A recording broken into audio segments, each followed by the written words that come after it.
మరో breaking news. శ్రీవారి లడ్డూల తయారీలో జంతువుల కొవ్వు వినియోగించారని ప్రభుత్వం సంచలన ఆరోపణ చేసింది. వైసీపీ న్యాయ పోరాటానికి సిద్ధమైంది. ఈ మేరకు హైకోర్టులో వైసీపీ ఎంపీ వైవి సుబ్బారెడ్డి పిటిషన్ వేశారు. తనకు విజిలెన్స్ నోటీసులు ఇచ్చి తాను వివరణ ఇవ్వకముందే రిపోర్టు ఇవ్వడాన్ని సవాల్ చేస్తూ పిటిషన్ వేశారు. ఆయన విజిలెన్స్ నివేదిక నిలుపుదల చేయాలని పిటిషన్లో కోరారు. నోటీసులకు వివరణ ఇవ్వడానికి కొన్ని రికార్డ్స్ ఇవ్వాలని కోరినా స్పందించలేదన్నారు. ఆయన పిటిషన్ నేడు విచారణకు వచ్చే అవకాశం ఉంది. జంతువుల కొవ్వును వినియోగించారనే ఆరోపణలపై ప్రమాణం చేసి సాక్ష్యాలతో నిరూపించాలని సుబ్బారెడ్డి డిమాండ్ చేశారు.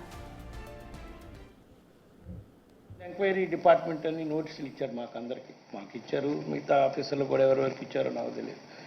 ఇచ్చినప్పుడు మేము చెప్పాం, ఆ ఆఫీసర్లు మాకు రాస్తున్నారు, మా దగ్గర మెటీరియల్ ఉంటుంది. నేను ఎప్పుడో 3 సంవత్సరాలు 4 సంవత్సరాలు చైర్మన్గా ఉన్నా. వాళ్ళ దగ్గర అడిగిన ఇన్ఫర్మేషన్ నా దగ్గర ఉండదు. రికార్డు ఏదైనా పంపిస్తే ఏ నిర్ణయమైనా ఎట్లా తీసుకున్నామో ఏందో చెప్తామంటే మాకు ఇన్ఫర్మేషన్ ఇయ్యరు.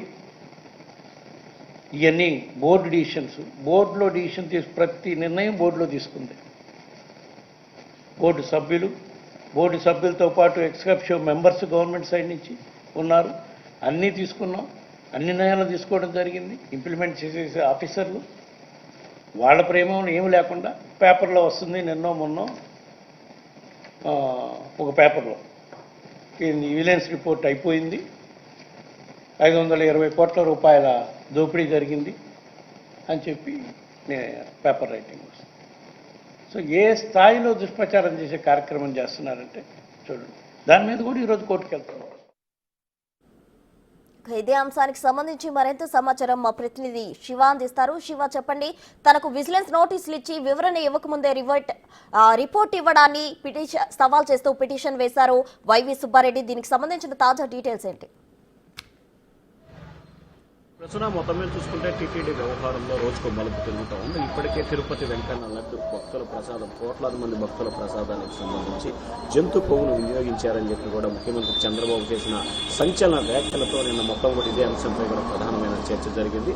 విజిలెన్స్ రిపోర్టు కూడా తెలుగుదేశం పార్టీ టీటీడీ కూడా విడుదల చేయడంతో ఒక్కసారిగా వైఎస్ఆర్సీపీ నేతల్లో ఆందోళన అలజడి మొదలైంది. ఇక రెండో అంశానికి సంబంధించి కూడా తిరుమల తిరుపతి దేవస్థానంలో గత 5 సంవత్సరాల కాలంగా ఇష్టానుసారంగా వ్యవహరించారు.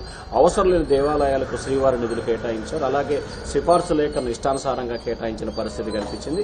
దాంతోపాటుగా టెండర్ల విషయంలో కానీ విజిలెన్స్ పనుల విషయంలో కానీ అదుపు లేకుండా వ్యవహరించారు. తద్వారా టీటీడీకి 520 కోట్ల రూపాయల నష్టం వాటిల్లిందని చెప్పి కూడా విజిలెన్స్ ప్రాథమిక నివేదికని ప్రభుత్వానికి గత 4 రోజుల క్రితం సమర్పించింది. ఈ నివేదిక ఆధారంగా కూడా చర్యలకు సిఫార్సు చేస్తూ విజిలెన్స్ కమిటీ నివేదికను సిద్ధం చేసిన నేపథ్యంలో కూడా అప్పటి టీటీడీ చైర్మన్ వైవి సుబ్బారెడ్డి, అలాగే బోమన కరుణాకర్ రెడ్డి కొంతమంది అధికారులపై చర్యలు తీసుకోవాలని చెప్పి కూడా ప్రభుత్వం భావిస్తుంది. ఈ నేపథ్యంలో విజిలెన్స్ నివేదిక సంబంధించి దాన్ని నిలుపుదల చేయాలి. తనకు సమాచారం లేకుండానే, తన వద్ద వివరణ తీసుకోకుండానే తన కేసు నమోదు చేసే ప్రక్రియ కొనసాగుతాం, దీన్ని నిలిపివేయాలి, తనకు సమాచారం ఇవ్వాలని కోరుతూ వైవి సుబ్బారెడ్డి, మాజీ టీటీడీ చైర్మన్, ప్రస్తుత రాజ్యసభ సభ్యుడు వైవి సుబ్బారెడ్డి ఏపీ హైకోర్టులో ఒక పిటిషన్ దాఖలు చేశారు. పిటిషన్ విచారణకి స్వీకరించిన ధర్మాసనం ఈరోజు విచారణ చేపడతామని చెప్పడం జరిగింది. సో ఓవరాల్గా టీటీడీకి సంబంధించి గత 5 సంవత్సరాల కాలంగా వైసీపీ సర్కార్ ఇష్టానుసారంగా వ్యవహరించి ఇది అది లేదు ప్రతి విభాగంలో అవినీతి అక్రమాలకు పాల్పడ్డారు. ఈ అవినీతి అక్రమాలు పాల్పడటం మూలంగా ప్రాథమిక నివేదికలోనే 520 కోట్ల రూపాయల అక్రమాలు గుర్తించారు. ఇంకా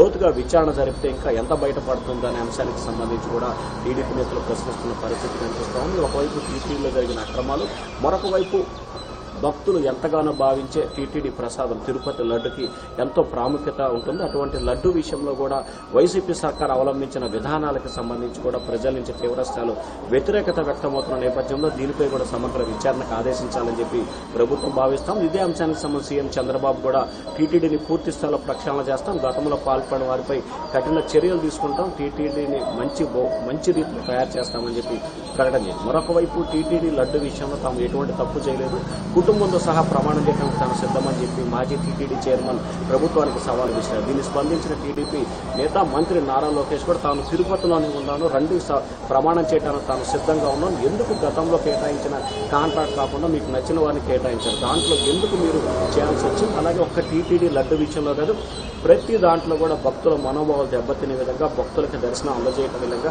కేవలం డబ్బే లాభాపేక్ష ధ్యేయంగా ఇష్టానుసారంగా వ్యవహరించారు.